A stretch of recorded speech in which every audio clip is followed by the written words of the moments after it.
Thank you, everybody. Please have a seat. Thank you.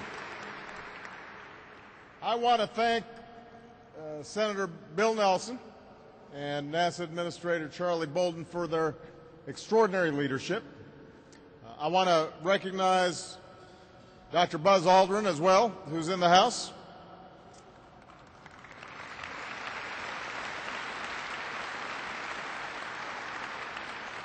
Four decades ago, Buzz became a legend, but in the 4 decades since, he's also been one of America's leading visionaries and authorities on human spaceflight. A few people, President Company excluded, can claim the expertise of Buzz and Bill and Charlie when it comes to space exploration. I have to say that few people are as singularly unimpressed by Air Force One as those three. Sure, it's comfortable, but it can't even reach low Earth orbit. And that obviously is in striking contrast to the Falcon 9 rocket we just saw on the launch pad, which will be tested for the very first time in the coming weeks. A couple of other acknowledgments I want to make.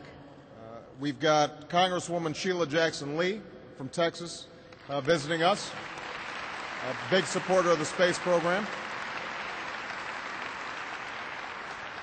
My Director, Office of Science and Technology Policy, in other words, my Chief Science Advisor, John Holdren, is here.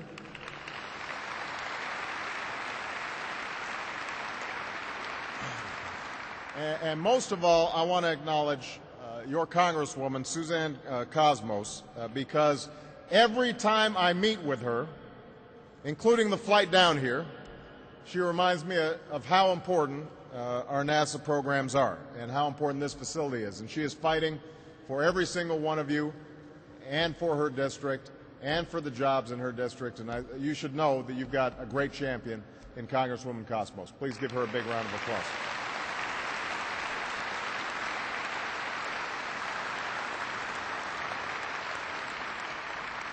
I also want to thank everybody for participating in today's conference. And gathered here are scientists, engineers, business leaders, public servants, and a few more astronauts as well. And last but not least, I want to thank the men and women of NASA for welcoming me to the Kennedy Space Center and for your contributions not only to America but to the world. Here at the Kennedy Space Center, we are surrounded by monuments and milestones of those contributions.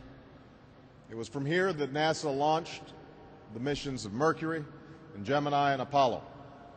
It was from here that Space Shuttle Discovery, piloted by Charlie Bolden, carried the Hubble telescope into orbit, allowing us to plumb the deepest recesses of our galaxy. And I should point out, by the way, that in my private office, just off the Oval, I've got the picture of Jupiter from the Hubble. So thank you, Charlie, for helping to decorate my office.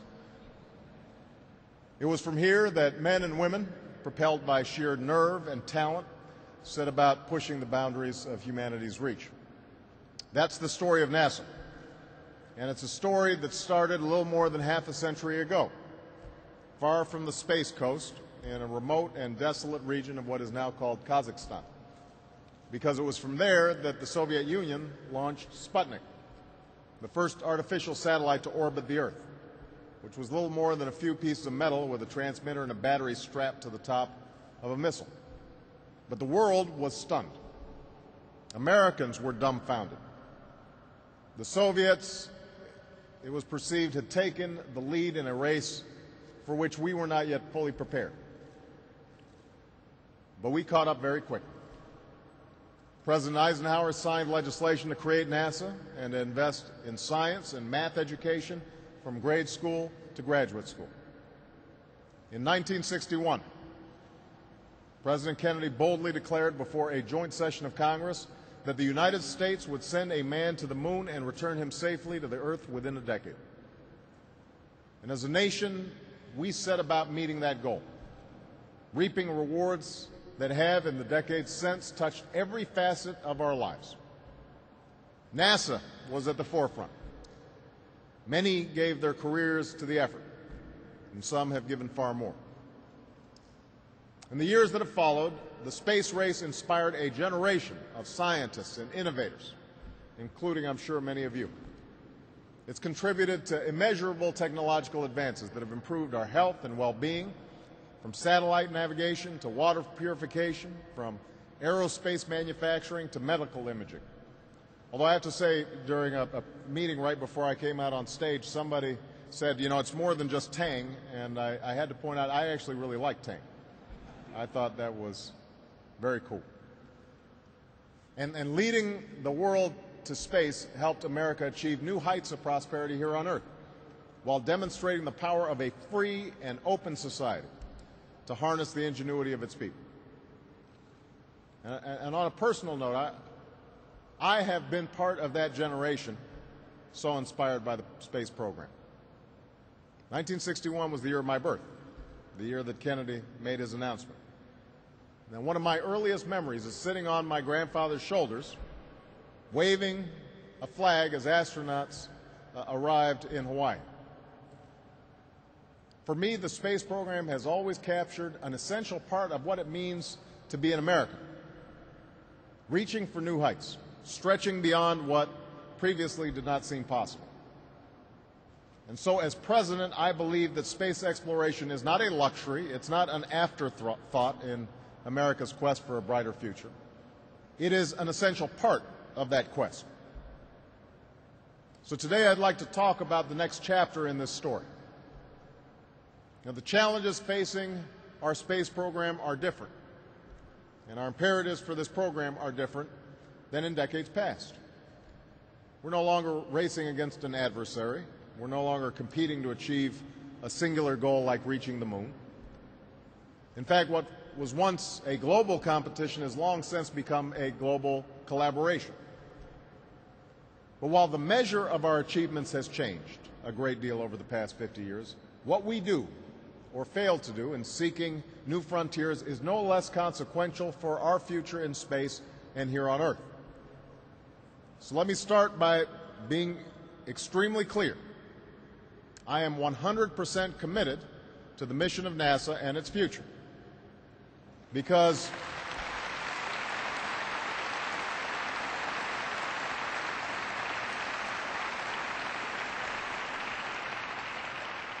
broadening our capabilities in space will continue to serve our society in ways that we can scarcely imagine.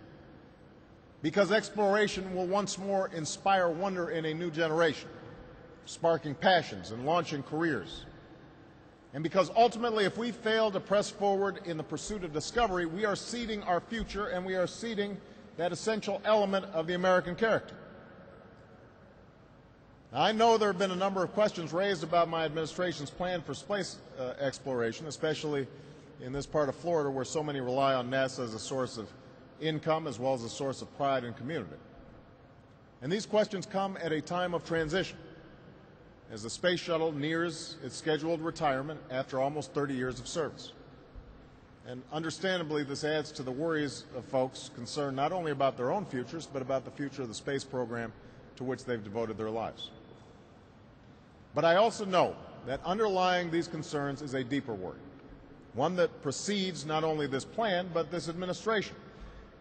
It stems from the sense that people in Washington, driven sometimes less by vision than by politics, have for years neglected NASA's mission and undermined the work of the professionals who fulfill it. We've seen that in the NASA's budget, which has risen and fallen with the political winds. But we can also see it in other ways, in the reluctance of those who hold office to set clear, achievable objectives, to provide the resources to meet those objectives, and to justify not just these plans, but the larger purpose of space exploration in the 21st century. All that has to change. And with the strategy I'm outlining today, it will. We start by increasing NASA's budget by $6 billion over the next 5 years.